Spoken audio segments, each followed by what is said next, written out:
అందరికీ నమస్కారం. ఈరోజే అమలకి ఏకాదశి, ఎంతో పవిత్రమైన రోజు.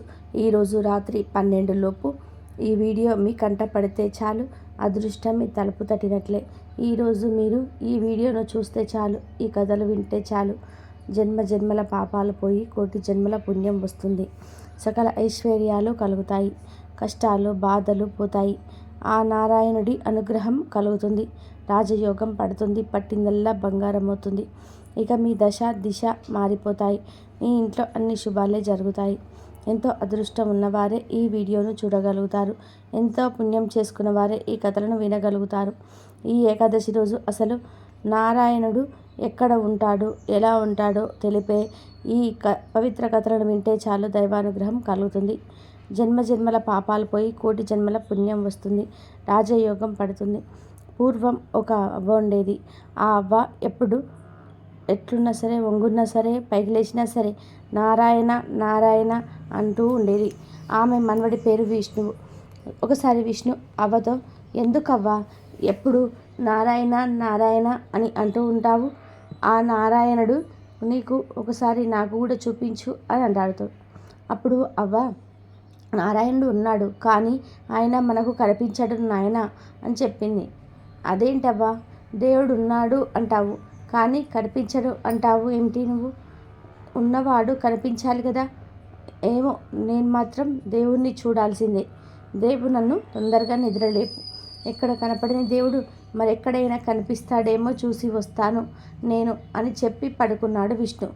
మరుసటి రోజు ప్రొద్దున్నే అవ్వ విష్ణు లేపగానే వాడు లేచి దేవుణ్ణి వెతుక్కుంటూ నిజంగానే అడవిలోకి బయలుదేరాడు. నడిచి నడిచి కొంతకాలానికి అడవిని దాటి ఒక రాజ్యం చేరుకున్నాడు. అక్కడ రాజుగారింటికి వెళ్ళి, రాజాగారు రాజాగారు నేను నారాయణ దగ్గరికి వెళ్తున్నాను, నీకేదైనా సమస్య ఉంటే నాతో చెప్పండి, దానికి పరిష్కారం కనుగొని వస్తాను అని అన్నాడు.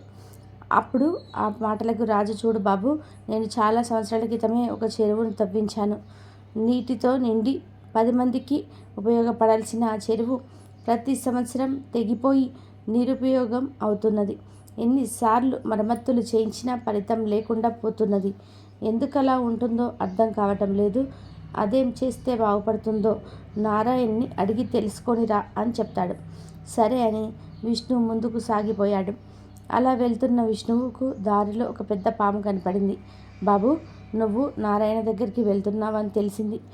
చాలా కాలం నుండి నా తల మీద ఒక పుండు ఉన్నది. అది ఎంతకీ నయం అవ్వటం లేదు. అది బాగవ్వాలంటే ఏం చేయాలో కాస్త కనుక్కొని రావా అని విష్ణువును అడిగింది. ఓ సర్లే, దాందేముంది, తప్పకుండా కనుక్కొని వస్తాను అని ముందుకు సాగాడు విష్ణు. అలా చాలా దూరం నడిచిన తర్వాత విశ్రాంతి తీసుకుందాం అనుకుని విష్ణు ఒక చెట్టు కింద ఆగాడు.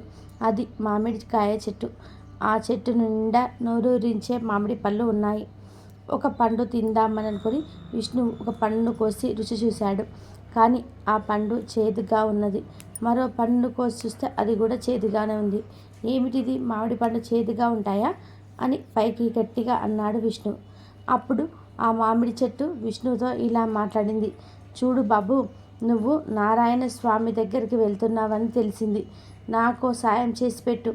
ప్రతి సంవత్సరం నీకు చాలా పండ్లు కాస్తాను, కానీ నా పండ్లన్నీ చేదుగా ఉంటాయని ఎవరు వాటిని ఇష్టపడటం లేదు. ఏం చేస్తే నా బాధ తీరుతుందో ఆ స్వామిని కాస్త అడిగిరా బాబు అంది ఆ చెట్టు. సరే, అలాగే అడుగుతానని విష్ణువు ముందుకు సాగాడు. ఇంకొంత ముందుకు పోయాక అతనికి విరగబూసిన మల్లె చెట్టు ఒకటి కనిపించింది. ఎంత అందంగా ఉన్నది ఈ మల్లె చెట్టు అని దాని దగ్గరికి వెళ్ళాడు విష్ణువు. అంతలో ఆ మల్లె చెట్టు ఇలా అంది. బాబు, నేను ఇన్ని పువ్వులు పూస్తాను కదా, ఎవరు నా పూల కోసం రావటమే లేదు. ఈ ఒంటరితనాన్ని భరించలేకపోతున్నాను. నువ్వు నారాయణుడి దగ్గరికి వెళ్తున్నట్లు ఉన్నావు.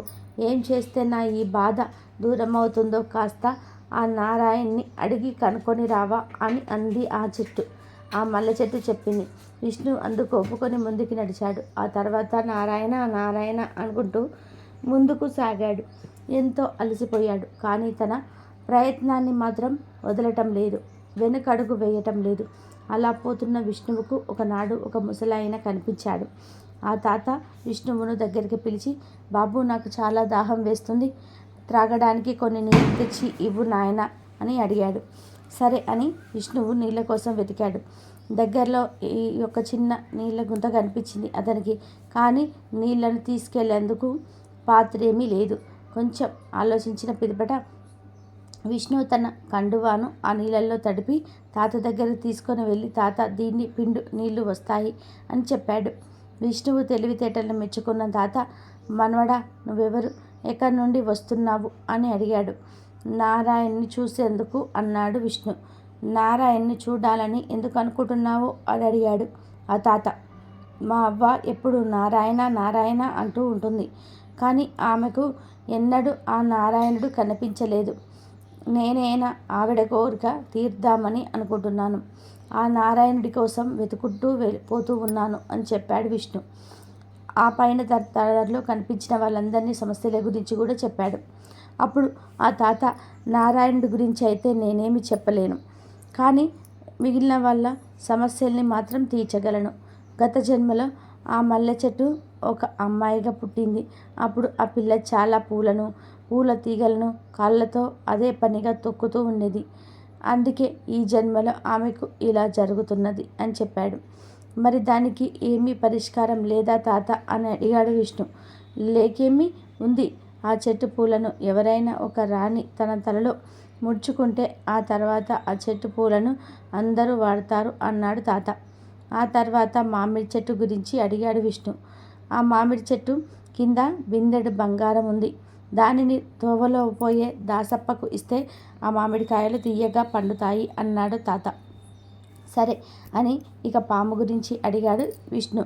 ఆ పాము పుట్టలో ఒక వజ్రాల హారం ఉంది. దానిని తోవలో పోయే దాసప్పకు ఇస్తే ఆ పాముకు పుండు పేలవుతుంది అని చెప్పాడు తాత. ఇక రాజుగారి గురించి అడిగాడు విష్ణు. రాజు దోవలో పోయే దాసప్పని తెచ్చి ఇంట్లో పెట్టుకొని చదివించి రాజుని చేస్తే అతనికి మేలు జరుగుతుంది, సమస్యలన్నీ తీరిపోతాయి అని చెప్పాడు తాత. తన మాట ఎలా ఉన్నా మిగిలిన వారందరి సమస్యలకు పరిష్కారం దొరికిందన్న సంతోషంతో వెనక్కి తిరిగాడు విష్ణు. తొలుత ఎదురైన మల్లె చెట్టుతో దాని సమస్యకు పరిష్కారం చెప్పాడు. అప్పుడు ఆ మల్లె చెట్టు, వేరే ఎవరో ఎందుకు కానీ నువ్వే నా పూలను కోసుకొని వెళ్ళి రాణిగారికి ఇవ్వరాదు అంది. సరేనని కొన్ని పూలను కోసుకొని ముందుకు వెళ్తూ ఆ తర్వాత ఎదురైన మామిడి చెట్టుతో దాని సమస్య ఎలా తీరగలదో చెప్పాడు విష్ణువు. అప్పుడు ఆ మామిడి చెట్టు, వేరే ఎవరున్నారు ఇక్కడ, నువ్వే తీసుకో ఆ బిందెడు బంగారాన్ని అంది. సరేనని బంగారం తీసుకొని ముందుకు సాగాడు విష్ణు. ఆ తర్వాత ఎదురైన పాముకు కూడా పరిష్కారం చెప్పాడు. ఆ పాము తన పుట్టలో పడి ఉన్న రత్నాల హారాన్ని తెచ్చి విష్ణువుకే ఇచ్చింది. చివరకు రాజును కలిసి అతడి సమస్యకు పరిష్కారం చెప్పాడు విష్ణు. ఎవరినో తెచ్చి ఇంట్లో పెట్టుకునేందుకు నువ్వే ఉండు అని రాజుగారు విష్ణువుకు అర్ధరాజ్యాన్నిచ్చి విష్ణువును అవ్వను తనతో పాటు ఉంచుకున్నాడు. అంతలోనే విష్ణువుకు తను నారాయణ్ణి కలుసుకోలేదని మళ్ళా గుర్తుకొచ్చింది. తన మతిమరుపుకు బాధపడుతున్న విష్ణువుతో అవ్వ ఇలా అంటుంది. దేవుడు ఏ రూపంలోనైనా ఉంటాడు, ఎక్కడైనా ఉంటాడు విష్ణు. కష్టాల్లో ఉన్నవారికి సహాయం చేస్తే ఆ దేవుడు మనల్ని చల్లగా చూస్తాడు, కనికరిస్తాడు. నువ్వు నారాయణ్ణి చూడలేదని బాధపడవలసిన అవసరం లేదు. నీకు కనిపించిన ఆ ముసలాయన ఎవరనుకుంటున్నావు? ఇంకా అర్థం కాలేదా? ఆ నారాయణుడే అవ్వ విష్ణువుతో చెప్పింది. కాబట్టి ఆ దేవుడు ఎప్పుడు ఏ రూపంలో వచ్చి మన కష్టాలు తీర్చే మార్గాన్ని చూపిస్తాడో ఎవరికీ తెలియదు. కానీ మనస్ఫూర్తిగా దృఢ సంకల్పంతో దేవుడి కోసం ఎదురుచూస్తే ఖచ్చితంగా దేవుడు మనకు దర్శనమిస్తాడు, కష్టాల నుండి బయటపడే మార్గాన్ని కూడా చూపిస్తాడు అనే విషయాన్ని ఈ కథ ద్వారా అందరూ గ్రహించాలి. అంతేకాదు దైవం మీద ఎల్లవేళలా విశ్వాసాన్ని, భక్తిని కలిగి ఉండాలి. ఈ కథను ఎవరైతే వింటారో వారికి జీవితంలో దుఃఖం అనేది రాదు, పేదరికం కూడా దరిచేరదు. భగవంతుడితో వచ్చి మిమ్మల్ని కాపాడుతాడు, మీ కష్టాలను తొలగిస్తాడు. ఈ అమలకి ఏకాదశి ఉసిరి పేరు మీద వచ్చిన ఏకాదశి గనక ఈరోజు ఉసిరి చెట్టు పూజనీయమైనదిగా ఎందుకు మారినది, అసలు ఏకాదశికి ఉసిరి చెట్టుకి ఉన్న సంబంధం ఏమిటో తెలిపే ఈ పురాణ కథను వింటే చాలు, పట్టిందల్లా బంగారం అవుతుంది. పూర్వం మృదుమన్యుడు అనే ఒక రాక్షసుడు శివుడి గురించి తీవ్రమైన తపస్సు చేశాడు. తపస్సుకు మెచ్చిన శివుడు ప్రత్యక్షమై ఏం వరం కావాలో కోరుకోమన్నాడు. అప్పుడు మృదుమన్యుడు శివుడికి నమస్కారం చేసి, స్వామి, నాకు స్త్రీ పురుషుల నుండి మరణం లేకుండా ఉండేటట్లుగా వరాన్ని ఇవ్వమని అడిగాడు. ఆ వరాన్ని అనుగ్రహించిన శివుడు అయోనిజ అనే స్త్రీ చేతిలో నీకు మరణం తప్పదని చెప్పాడు. అయోనిజ జన్మించటం సాధారణం కాదని గ్రహించిన మృదుమన్యుడు వరగర్వంతో సకల లోకాలను ఆక్రమించాడు. అతడి దాటికి దేవతలంతా కూడా పారిపోగా వారి దేవేరులంతా కూడా ఒక విసురి చెట్టు తొర్రలో దాక్కున్నారు. ఆ తొర్ర చాలా ఇరుకుగా ఉన్నందువలన అప్పుడు జరిగిన ఒరిపిడి నుంచి ఓ కన్య ఉదయించింది. ఇంతలో దేవతలను వెతుక్కుంటూ వచ్చిన మృదుమన్యుడు చెట్టు తొర్రను సమీపించాడు. అతడు చెట్టు తొర్రలో వెతకడానికి ప్రయత్నిస్తుండగా దేవేరుల మురిపిడి వలన పుట్టిన అయోనిజ అయినటువంటి కన్య చెట్టు తొర్ర నుంచి బయటకి వచ్చి మృదుమన్యుణ్ణి సంహరించింది. ఆ కన్యక పేరే ఏకాదశి. అప్పటి నుండి ప్రతిపక్షంలో 11వ రోజున ఆమెను పూజించటం ఆచారమైంది. అలాగే అప్పటి నుంచే ఆ ఏకాదశి కన్య పుట్టిన ఉసిరి చెట్టు పూజనీయమైనదిగా మారినది. అలాగే ఈరోజు అమలకి ఏకాదశి కథను వింటే చాలు 1000 అశ్వమేధాల యాగం చేసిన ఫలంతో సకల ఐశ్వర్యాలు సిద్ధిస్తాయి. ఒకసారి మాంధాత వశిష్ఠ ముని దగ్గరికి చేరి, ఓ మహానుభాగా, మీరు నా పట్ల ప్రసన్నులై ఉన్నచో సకల శుభాలను పొందగలిగే ఒక ప్రధాని దయనితో నాకు తెలపండి అని అడిగాడు. దానికి ప్రత్యుత్తరంగా వశిష్ఠుడు ఇలా అన్నాడు. రాజా, అందరికీ శుభాలను కలగచేసే ఒక మహావ్రతం యొక్క మహిమను చరిత్రను నీకు వివరిస్తాను. ఆ వ్రతం పేరు అమలకి ఏకాదశి వ్రతం. ఈ వ్రతాన్ని పాటించటం వలన కలిగే ప్రభావం సకల పాపాలను నశింపచేసి ముక్తిని సంఘటనమే కాక ఈ గోవులను దానం చేసిన ఫలితం కూడా సిద్ధిస్తుంది అని ఇలా చెప్పసాగాడు. పూర్వం వైదిశముని పురం ఉండేది. దానిలో మిక్కిలి సంపన్నులైన బ్రాహ్మణ, క్షత్రియ, వైశ్య, శూద్రులు నివసిస్తూ ఉండేవారు. ఆ అందమైన నగరంలో నాస్తికుడు కానీ పాపి కానీ ఉండేవాడు కాదు. నగరమంతా ఎప్పుడు పేద మంత్రాలతో ప్రతిధ్వనిస్తూ ఉండేది. అట్టి సుప్రసిద్ధ నగరంలో చైత్రరథుడైన రాజు ఉండేవాడు. అతడు చంద్రవంశస్థుడైన దశబిందుకుని కులములో జన్మించాడు. చైత్రరథుడు బలవంతుడు, వీరుడు, ఐశ్వర్యవంతుడు, శాశ్వత కోవిదుడై ఉండేవాడు. అతని రాజ్యపాలనలో రాజ్యమంతా కూడా సుఖ సంపదలను వెల్లివిరిసి ఉండేవి. పుర ప్రజలందరూ విష్ణుభక్తికి అంకితులై ఉండే ఏకాదశి వ్రతాన్ని పాటిస్తూ ఉండేవారు. హరిభక్తి కారణంగా వారందరూ కూడా రాజ్యంలో సుగమంగా జీవించేవారు. ఆ రాజ్యంలో వీరవాడు కానీ విస్నారి కానీ ఒక్కడైనా ఉండేవాడు కాదు. ఈ ప్రకారం ఆనందంగా అనేక సంవత్సరాలు గడిచిపోయిన తర్వాత పాల్గొన మాస శుక్లపక్షంలో ఒకరోజు ద్వాదశితో కూడిన అమలకి ఏకాదశి వచ్చింది. ఇటువంటి ఏకాదశి మహత్తర లాభాన్ని చేకూర్చేదని తెలిపిన రాజు అతని ప్రజలు దానిని యథావిధిగా నిర్వహించాలని సంకల్పించుకున్నారు. అమలకి ఏకాదశి రోజు పొద్దున్నే రాజు అతని ప్రజలు నదిలో స్నానం చేసి ఒడ్డునే ఉన్నటువంటి విష్ణు ఆలయాన్ని సందర్శించుకున్నారు. గుడి ప్రాంగణంలోని ఒక అమలకి వృక్షం ఉంది. రాజు ఆ చెట్టు మొదట్లో నీళ్లు నింపిన కొండను, గొడుగును, వస్త్రాన్ని, పాదకులను, పంచరత్నాలను పూజార్థం ఉంచాడు. తర్వాత అతడు జలమును, పాదకులను, ఛత్రాన్ని, సువర్ణమును, వజ్రములను, ముత్యాలను, వైడూర్యములను, సుగంధ భూతములైన సమర్పించి ఈ పరశురాముని అమలగిరి వృక్షాన్ని పూజించాడు. పిదప అతడు ప్రజలతో వృక్షులతో కూడే పరశురాముని కీర్తించాడు. ఓ పరశురామ, ఓ రేణుకానందన, ఓ అమలకి వృక్ష ఛాయల్లో నిలిచిన వాడ, ఓ కామ మోక్ష ప్రదాత, ఇవే మీకు మా వందనములు అంటూ అతడు పరశురాముని స్తుతించాడు. తర్వాత అమలకి వృక్షాన్ని ఇలా స్తుతించాడు. ఓ అమలకి, ఓ విష్ణు పోషక, బ్రహ్మతనయ, ఓ సమస్త పాప వినాశక, నీకు మా వందనములు, దయచేసి మా అర్పణములు స్వీకరింపము అని పూజించాడు. ఈ విధంగా భగవంతుని అమలకి పూజించిన తర్వాత రాజు అతని ప్రజలు విష్ణు ఆలయంలోకి రాత్రంతా జాగారం చేశారు. భక్తితో పాటలు పాడారు. ఆ సమయంలో విధివశాత్తుగా ఒక వేటగాడు అక్కడికి వచ్చాడు. నానా రకాల జంతువులను చంపి అతడు జీవికను సంపాదించేవాడు. నెయ్యి దీపంతో ధూపంతో ఉన్న శోభితమైన మందిరంలోకి ప్రవేశించిన ఆ వేటగాడికి చాలామంది జనులు మెలుకొని ఉన్నవారై భగవంతుడు కీర్తించడం కనిపించింది. వాడు కూడా వాళ్ళతో పాటే కూర్చొని జరుగుతున్నదేమిటో చూడసాగాడు. అదృష్టవశాత్తు అతడికి కుండపై నుంచిన దామోదరుని దర్శనం కలిగింది. వాడు విష్ణు భగవానుడి దివ్య కథలను కూడా విన్నాడు. వాడు ఆకలితో ఉన్నప్పటికీ రాత్రంతా మేల్కొని ఉన్నవాడై ఏకాదశి మహిమలను విన్నాడు. మరునాడు పొద్దున్నే రాజు తన ప్రజలతో పాటు తన పురానికి వెళ్ళిపోయాడు. వేటగాడు కూడా ఇంటికి వెళ్ళిన తర్వాత భోజనం చేశాడు.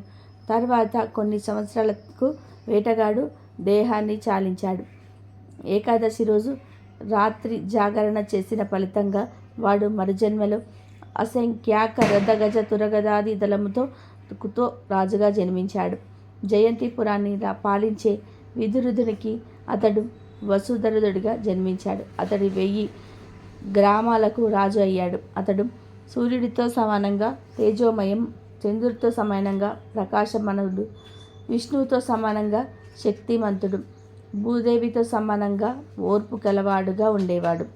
సత్యసంధుడైన అతడు ధర్మపరుడై విష్ణు భక్తుడిగా అయ్యాడు. ఒకరోజు వసుధరుడు అడవిలో వేటకు పోయి దారి తప్పాడు.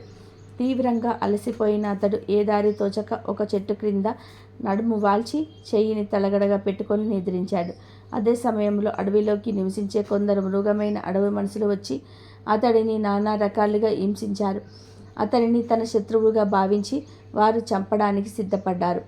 ఆ రాజు పూర్వం తమ తండ్రులను, తల్లులను, పుత్రులను, పౌత్రులను, మామలను నిర్దాక్షిణ్యంగా చంపి తాము దిక్కుతోచని స్థితి తిరిగేటట్లు చేశాడని వారు భావించారు. ఈ విధానంగా తలుచువారు ఆయుధాలు ఎత్తి రాజును కొట్టారు. కానీ ఆశ్చర్యకరంగా వారి ఆయుధాలు ఏవి కూడా రాజు యొక్క శరీరాన్ని తాకలేవు. అతని శరీరంపై చిన్న గాయం కూడా కాలేదు. ఆ విధంగా తమ ఆయుధాలు వ్యర్థమయ్యేసరికి అడవి మనుషులందరూ కూడా కినులై ప్రాణభీతి పొందారు. అడుగు ముందుకు వేసే శక్తి కూడా వారికి లేకపోయింది. ఆ సమయంలో ఒక అసాధారణ అందకత్తె గంధాభరణ భూషితి అయి రాజు యొక్క దేహం నుండి బయటకు వచ్చింది. చక్కని పూమాలతో అలంకృతి అయి ఉన్న ఆమె కన్నులు కోపంతో ఎర్రబడి ఉన్నాయి. మృక్కుటి ముడిచిన ఆమె చేతిలో చక్రాన్ని ధరించి క్రోధంతో అడవి మనుషులను చంపడానికి ముందుకు ఉరికే క్షణంలో వారిని హతమార్చింది. ఈ సంఘటనకు పూర్తి కాగానే రాజుకు మెలకువ వచ్చింది. ఘోరమైన సంఘటనను చూసి రాజు నిద్ర నుంచి మేల్కొని భీతుడై పడిపోయాడు. ఎదుట శత్రువులందరూ కూడా చచ్చిపడి ఉండడాన్ని చూసి విస్మితుడై, ఆహా, ఈయన శత్రువులను చంపి నన్ను రక్షించిన ఆ శ్రేయోభిలాషి మిత్రుడెవడు? ఈ గొప్ప కార్యానికి నేను అతడికి కృతజ్ఞతలు తెలుపుకుంటున్నాను అని అన్నాడు. అందుకు సమాధానంగా కేశవుడు తప్ప శరణాగతి జీవులను రక్షించే సామర్థ్యం ఎవ్వరికీ ఉంటుంది. ఒక్కడే శరణాగతి అయిన భక్తులకు పోషకుడు అనే మాట ఆకాశంలో వినబడింది. ఆకాశంలో వాని వాక్కులు వినగానే రాజు అమితాశ్చర్యపడ్డాడు. భక్తి భావంతో అతని హృదయం ద్రవించింది. తరువాత అతడు రాజ్యానికి తిరిగి వచ్చి ఎటువంటి అవాంతరం లేకుండా ఇంద్రునిలాగా రాజ్యపాలన చేశాడు అని వశిష్ఠముని పలుకుతూ, రాజా, పవిత్రమైన అమలకి ఏకాదశి వ్రతాన్ని పాటించేవాడు నిస్సంశయంగా విష్ణు పాదాన్ని పొందగలుగుతాడు అని వశిష్ఠముని నాందాతకు తెలియజేశాడు. అలాగే ఈ ఏకాదశి రోజు మనుషులకు మనశ్శాంతి ఎందుకు కరువవుతుంది? విష్ణుమూర్తి లక్ష్మీదేవికి ఏం చెప్పాడో తెలిపే ఈ కథను వింటే జీవితంలో కష్టం అనేది రాదు. ఒకరోజు వైకుంఠంలో శ్రీ మహావిష్ణువు లక్ష్మీదేవి కులాసగా కూర్చొని కబుర్లు చెప్పుకుంటూ ఉన్నారు. కాసేపు అయ్యాక లక్ష్మీదేవికి స్వామివారితో కలిసి ఎక్కడికైనా వెళ్ళి విహరించాలనే కోరిక కలిగింది. వెంటనే స్వామివారు సరదాగా ఎక్కడికైనా వెళ్దామా అని లక్ష్మీదేవిని అడిగింది. అప్పకుండా దేవి, భూలోకానికి వెళ్దామా, నీకు ఇష్టమైన ఆయన అడిగింది విష్ణుమూర్తి. అలాగే స్వామి, త్వరగా పదండి, మళ్ళీ ఎవరైనా వచ్చారంటే మీరు పనిలో పడి మనం వెళ్ళటం కష్టమవుతుంది అని హడావిడిగా ఉత్సాహంగా చెప్పింది లక్ష్మీదేవి. ఎందుకంటే స్వామివారికి ఇలా తీరిక దొరకడం చాలా కష్టం మరి. కానీ స్వామివారు మాత్రం ఎవరి కోసమో ఎదురు చూస్తున్నట్టుగా వెలగా ఒక 5 నిమిషాలు ఆగు అని చెప్పాడు. ఎందుకు స్వామి 5 నిమిషాలు అని ఆశ్చర్యంగా అడిగింది లక్ష్మీదేవి. కొంపదీసి ఈ 5 నిమిషాల్లో ఎవరైనా వచ్చి భూలోకంలో విహరించాలన్న తమ ప్లాన్ను చెడగొట్టారు కదా అని మనసులో అనుకుంటుంది లక్ష్మీదేవి. అప్పుడు స్వామి చిన్నగా నవ్వి ఎవరైనా వస్తారేమో అని జవాబు ఇచ్చాడు. ఎందుకంటే ఊరికే గమ్యం లేకుండా వెళ్ళడం కన్నా తమ ప్రయాణం వల్ల ఏదైనా ఉపయోగం ఉంటే మేలనిపిస్తుంది స్వామివారికి. లక్ష్మీదేవి భయపడినట్టుగానే సరిగ్గా 5వ నిమిషంలో నారదుడు అక్కడికి వచ్చాడు. కాస్త విచారంగా ఉన్నాడు. స్వామివారికి లక్ష్మీదేవికి భక్తిగా ప్రణామం చేశాడు. ఏమైంది నారద, ఎందుకు ఆ విచారం అని నారదుణ్ణి అడిగాడు స్వామి. ఏం చెప్పమంటావు స్వామి, భూలోకంలో మనుషులు ఎన్నో తప్పులు పాపాలు చేతికి ఎముక లేనట్టుగా ఎడాపెడా చేసేస్తున్నారు. కలియుగం అంటే ఏంటో అనుకున్నాను, కానీ మరి ఇంత దారుణమని ఎప్పుడు అనుకోలేదు. యముడు కూడా గోల పెడుతున్నాడు. ఎప్పుడు ఉన్న నరకం లెక్కలేని పాపులతో నిండిపోయి ఇరుగ్గా మారి తనకే నరకం కనిపిస్తుందని అర్జెంటుగా నరకం ఫేజ్ 2ను మొదలు పెడితే మంచిదని చెప్తున్నాడు అంటూ ఇంకా ఏదో చెప్పబోతూ ఉండగా లక్ష్మీదేవి మధ్యలో అడ్డుపడింది. స్వామివారితో సరదాగా భూలోకానికి వెళ్దామనుకుంటే ఈ నారదుడేంటి ఇలా చెప్తున్నాడు? అనవసరంగా ఇప్పుడు ఇలాంటివన్నీ కూడా విన్నారంటే స్వామివారు మూడు పాడై భూలోకానికి రాకపోవచ్చు అని అనుకొని లక్ష్మీదేవి, నారద, ఇంతమంది మనుషులు ఇన్ని తప్పులు చేస్తున్నారు అంటే ఎక్కడో ఏదో లోపం ఉందని అనిపిస్తుంది. నా అనుమానం ఏమిటంటే మనుషులకు తాము చేసే తప్పు అని తెలియదు. తప్పు అని తెలిసి ఎవరైనా చేస్తారా? ఏది తప్పు ఏది ఒప్పో తెలియందే ఎవరు మాత్రం ఏం చేయగలరు అంది మనుషులను సమర్థిస్తూ. అదేమిటి తల్లి అలా అంటారు? ఏది తప్పో ఏది తప్పు కాదో మనుషులకు ఎందుకు తెలియదు? అనుకున్న వేదాలు పురాణాలు ఇంత గొప్పవి, వాటిల్లో ధర్మ మార్గం ఎంత చక్కగా చెప్పబడింది. ఇవే కదా కాక ఎంతోమంది గొప్ప గురువులు బోధకులు సన్యాసులు వారు చెప్పే సూక్తులు ఇలా ఎన్నో మార్గాలు ఉన్నాయి. మనుషులకు ఏది మంచో ఏది కాదో తెలుసుకోవడానికి ఇన్ని మార్గాలు ఉన్నాయి అన్నాడు నారదుడు.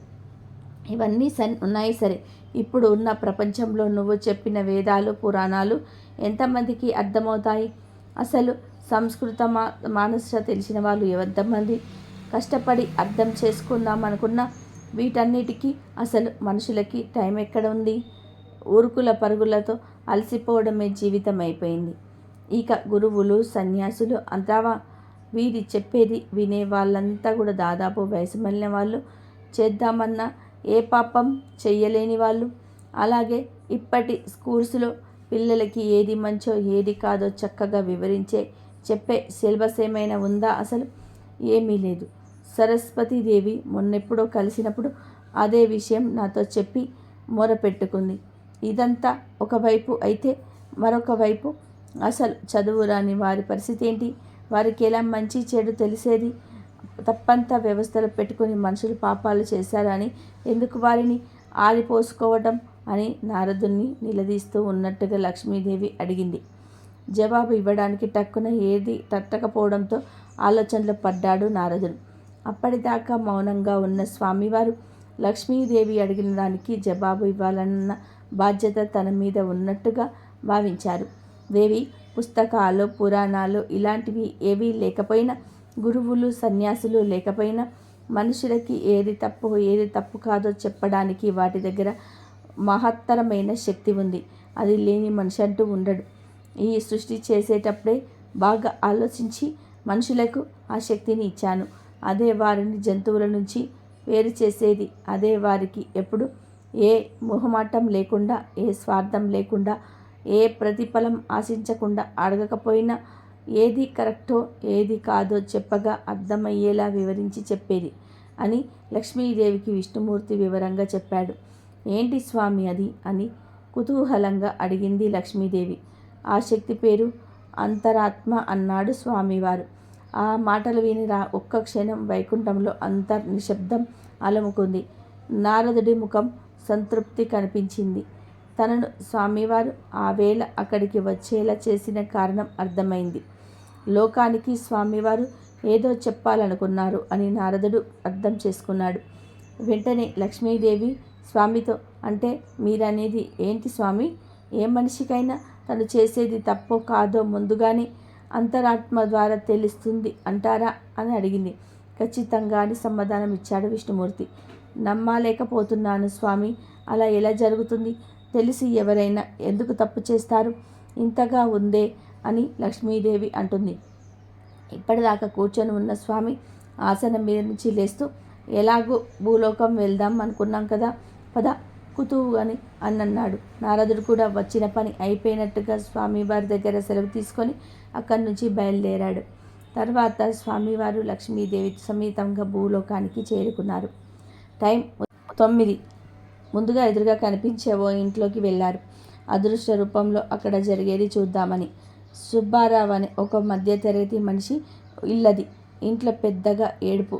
10 ఏళ్ల చిన్న పిల్లవాడిది. సుబ్బారావు వాణ్ణి చావగొడుతున్నాడు. ఇంట్లో వాళ్ళు పిల్లాన్ని కొట్టకుండా సుబ్బారావును అడ్డుకుంటున్నారు. కాసేపు జరిగేది గమనించాక విషయం అర్థమైపోయింది లక్ష్మీదేవికి. పిల్లవాడు సుబ్బారావు కొడుకు. ఇంట్లో డబ్బు దొంగతనం చేసి స్కూలు ఎగ్గొట్టి స్నేహితులతో కలిసి ఏదో సినిమాకు వెళ్ళాడు. ఇంట్లో వాళ్ళకు తెలియకుండా జరిగిందంతా బయటపడేసరికి ఉగ్రరూపం దాల్చాడు తండ్రి. చీ వెధవ, నిన్ను కొట్టి ఏమాత్రం కూడా లాభం లేదు. ఇంట్లో డబ్బు కాజేయడానికి సిగ్గులేదా? దొంగ వెధవ, ఇంత తప్పు చేసి నీకు నిద్ర ఎలా పడుతుందిరా? బుద్ధిగా నిజాయితీగా ఉండటం నేర్చుకో. ఇంకోసారి ఇలా జరిగిందో ఒళ్ళు చీరేస్తాను. స్కూలుకు తగలడు అని చెప్పాడు సుబ్బారావు కోపంగా.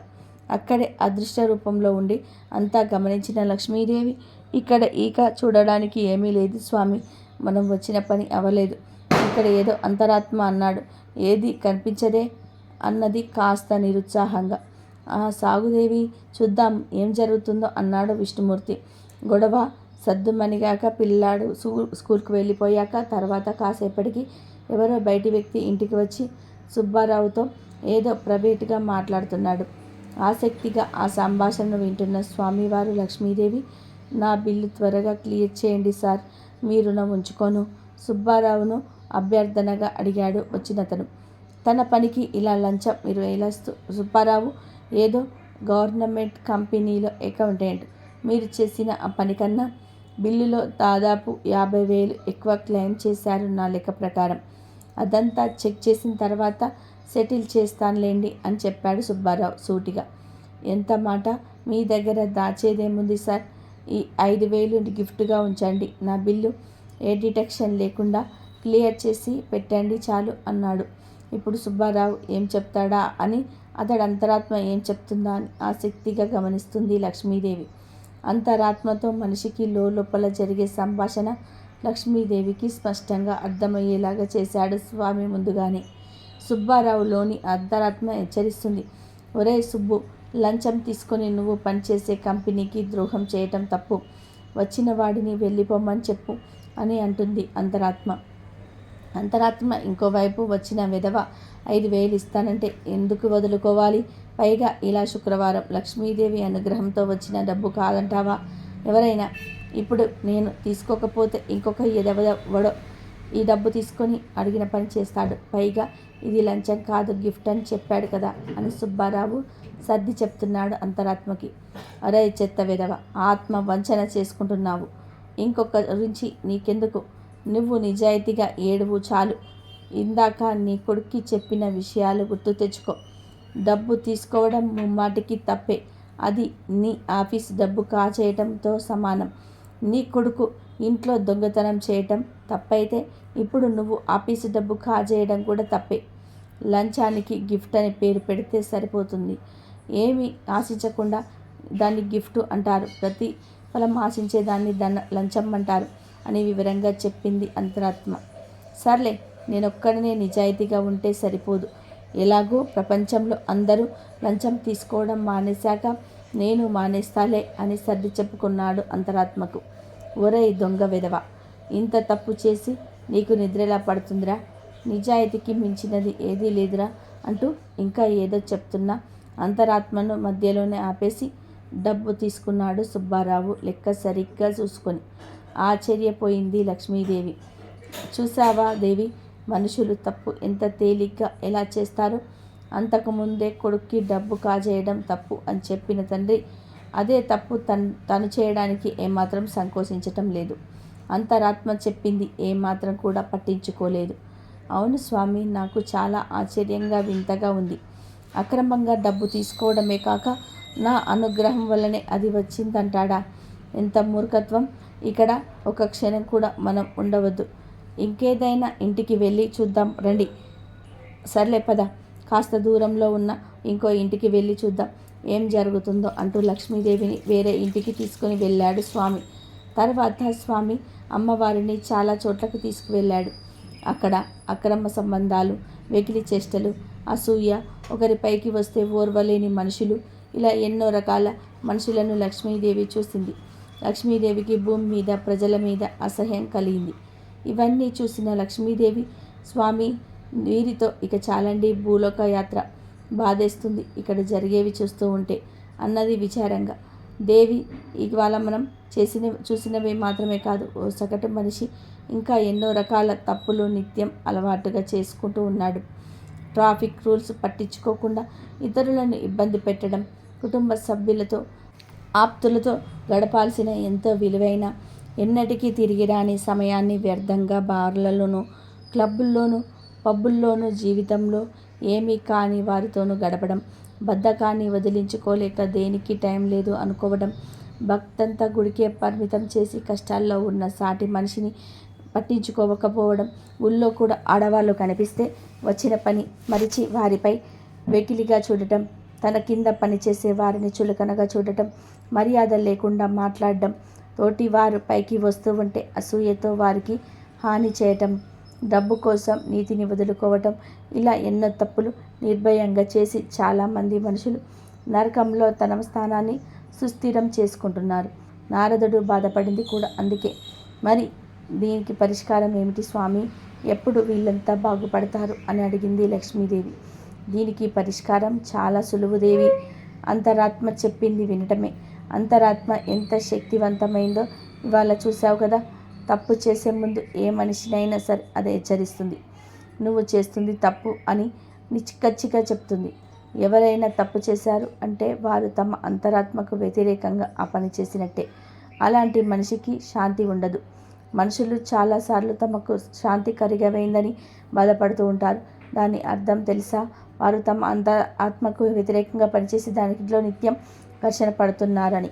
అంతరాత్మతో శక్తిగతగా ఉండే, ఏ తప్పు చేయకుండా ఉండే మనిషికి అశాంతి అనేది ఎన్నటికీ కలగదు.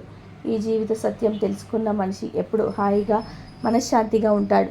ఇక స్వామి వారితో భూలోక యాత్ర ముగించి వైకుంఠానికి తిరిగి వెళుతూ చక్కగా చెప్పారు స్వామి. ఇక మీదటైనా సరే మీరు చెప్పింది విని మనసులు శాంతిగా సుఖంగా ఉంటారని ఆశిద్దామని చెప్పింది లక్ష్మీదేవి. కాబట్టి లక్ష్మీదేవి సంతోషంగా మన ఇంటికి రావాలంటే మన అంతరాత్మ చెప్పే మంచి మాటలకు, నీతి న్యాయానికి కట్టుబడి ఉండాలి. అన్యాయాలు, అక్రమాలు చేయకూడదు. ఎవరైతే వీటన్నిటిని కూడా ఆచరిస్తారో వాటిని లక్ష్మీదేవి కాపాడుతుందని, జీవితంలో కష్టం అనేది రాకుండా చూసుకుంటుంది. అలాగే ఈరోజు విష్ణుమూర్తికి ఆర్భాటం నచ్చుతుందో లేక భక్తి నచ్చుతుందో తెలిపే పురాణ కథను వింటే పేదరికం దరిచేరదు. ఒకసారి నారదుడు నారాయణ మంత్రాన్ని జపిస్తూ వైకుంఠానికి చేరుకున్నాడు. అక్కడ శేషతల్పం మీద అర్ధ నీలిమ నేత్రాలతో ఉన్న విష్ణుమూర్తిని చూడగానే నారదుడిలో ఒక ఆలోచన మొదలైంది. ఈ వైకుంఠ విశ్రాంతిని తీసుకునే విష్ణుమూర్తికి నన్ను మించిన భక్తులు ఎవరుంటారో అనుకున్నాడు. ఆ విషయాన్ని సాక్షాత్తు విష్ణుమూర్తి నోట వినాలనుకున్నాడు నారదుడు. నేరుగా తన గొప్పతనం గురించి అడిగితే బాగుండదని విష్ణుమూర్తి దగ్గరికి వెళ్ళి ఇలా అడిగాడు నారదుడు. ఓ దేవదేవ, ఈ ముల్లోకాలలోనూ నిన్ను అత్యంత భక్తిగా కొలిచే భక్తుడు ఎవరు అని అడిగాడు. ఓస్, అంతేనా? అంత కష్టమైన ప్రశ్న కానే కాదు. అల్లదిగో ఆ పల్లెటూరులో ఓ చిన్న గుడిసె కనిపిస్తుంది కదా, అందులో ఓ రైతు నివసిస్తున్నాడు.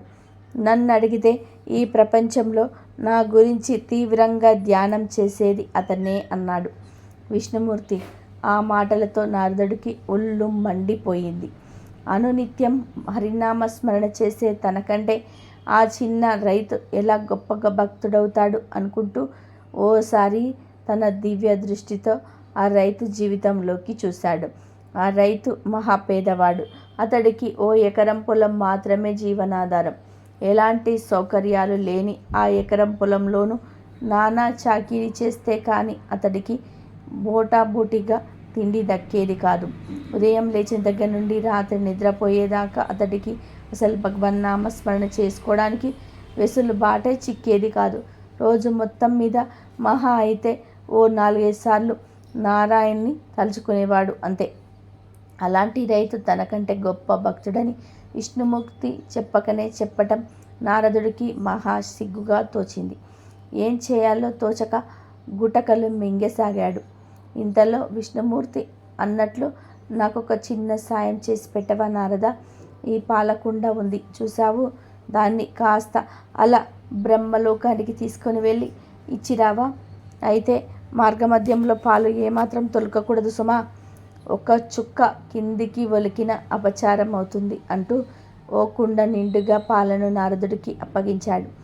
ఓస్, అంతేంత పని అన్నాడు నారదుడు. అదే దెబ్బతోనైనా అతడికి స్వామివారి మీదున్న నిష్ఠ బయటపడుతుందని అనుకున్నాడు.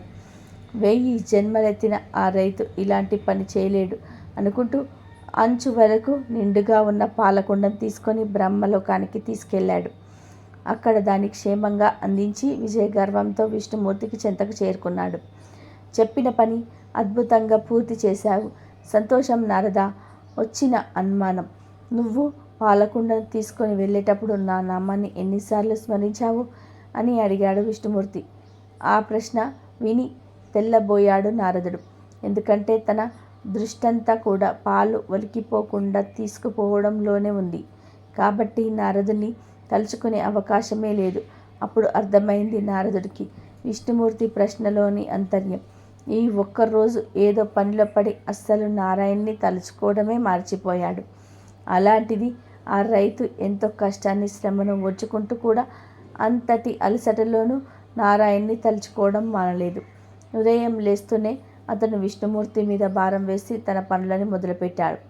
రోజంతా ఎంతో యాతనను అనుభవించిన రాత్రి నిద్రపోయే ముందు నారాయణ్ణి స్మరించుకొని కృతజ్ఞతలు చెప్పుకొని కానీ నిద్రకు ఉపక్రమించాడు.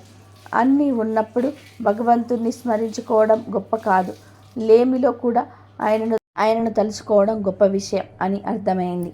నారదుడికి ఆర్భాటం కంటే భక్తే ముఖ్యమన్న సూత్రం బోధింపబడింది. అలా నారదుడి గర్వం అణిగిపోయింది. పూర్వం గండకి అనే ఒక అమ్మాయి ఉండేది. ఆమె అందానికి ఎవరైనా సరే దాసోహం అవ్వాల్సిందే. శ్రావస్తి అనే నగరంలో ఈ గండకి ఉండేది. గండకి ఒక వేశ్య. గండకితో ఒక రాత్రి గడిపితే చాలు వాళ్ళ తలరాతలు మారిపోయేవి, వాళ్ళ అదృష్టాలు మారిపోయేవి. బాగా సంపన్నులుగా గొప్పవాళ్ళుగా మారిపోయేవారు. దీంతో చాలామంది డబ్బు ఉన్న వాళ్ళు కూడా ఆమెను అనుభవించాలనుకునేవాళ్ళు. అయితే గండకి మాత్రం అందరినీ తన దగ్గరకు రానిచ్చేది కాదు. చెడ్డవాళ్ళతో అస్సలు గడిపేది కాదు. రోజుకు ఒక వ్యక్తితోనే గడిపేది. తాను మరుసటి రోజు గడపబోయే వ్యక్తితో ముందు రోజు బేరం కుదుర్చుకునేది. ఇక ఆ రోజు మొత్తం అతన్నే భర్తగా భావించేది. తను ఏది కోరితే అది చేసేది. కేవలం సుఖం అందించటమే కాదు, తనను భర్తగా భావించి తాను చెప్పే ప్రతి పని చేసేది. తన వద్దకు వచ్చిన వ్యక్తికి ఏమైనా అయితే తట్టుకోలేకపోయేది. ఒకసారి గండకి గురించి నారాయణుడికి తెలిసింది. ఆమెను పరీక్షించాలని అనుకున్నాడు నారాయణుడు. అంతో ఒకరోజు ముందు విష్ణువు మారువేషంలో వెళ్ళి గండకితో బేరం కుదుర్చుకున్నాడు. గండకి కూడా అతను మంచివాడిలాగా కనిపించాడు కాబట్టి ఒకరోజు ఆయనకు భార్యలా ఉండేందుకు ఒప్పుకుంది. మరుసటి రోజు విష్ణువు వస్తాడు. తనకు ముందుగా భార్యలా స్నానం చేయించి కడుపు నిండా భోజనం పెట్టమని కోరుకుంటాడు నారాయణుడు. సరే అని గండకి ముందుగా ఆయనకు స్నానం చేయించబోతుంది. బట్టలు తీసి వేస్తే ఒంటి నిండా పుండ్లు కనబడతాయి. నారాయణుడు అందరి వికారంగా కనిపించాడు. అయినా కూడా ఆమె శ్రద్ధగా స్నానం చేయించింది. సువాసనను గుప్పించే సుగంధ ద్రవ్యాలను గండకి ఆయనకు పూసింది. కొత్త బట్టలు తొడిగించింది. తర్వాత తనే వంట చేసి అతడికి వడ్డించింది. అతడి చేతులకు మొత్తం పుండ్లు ఉండడంతో సరిగ్గా తినలేకపోతాడు. దాంతో ఆమె తినిపిస్తుంది. తర్వాత మిగిలిన అన్నాన్ని ఆమె తింటుంది. ఆ తర్వాత అతన్ని పక్క మీదకు తీసుకెళ్తుంది. కానీ ఆయనకు బాగా జ్వరం వస్తుంది. అతనికి ఆ రోజంతా సేవ చేస్తుంది గండకి. ఆ రోజు రాత్రి అతను చనిపోతాడు. గండకి తన సొంత భర్త చనిపోయాడన్నట్టుగా బాధపడుతుంది, రోధిస్తుంది. భర్తతో పాటు తాను కూడా చితిలో పడుకొని సతీ సగమనం చేయడానికి సిద్ధమవుతుంది.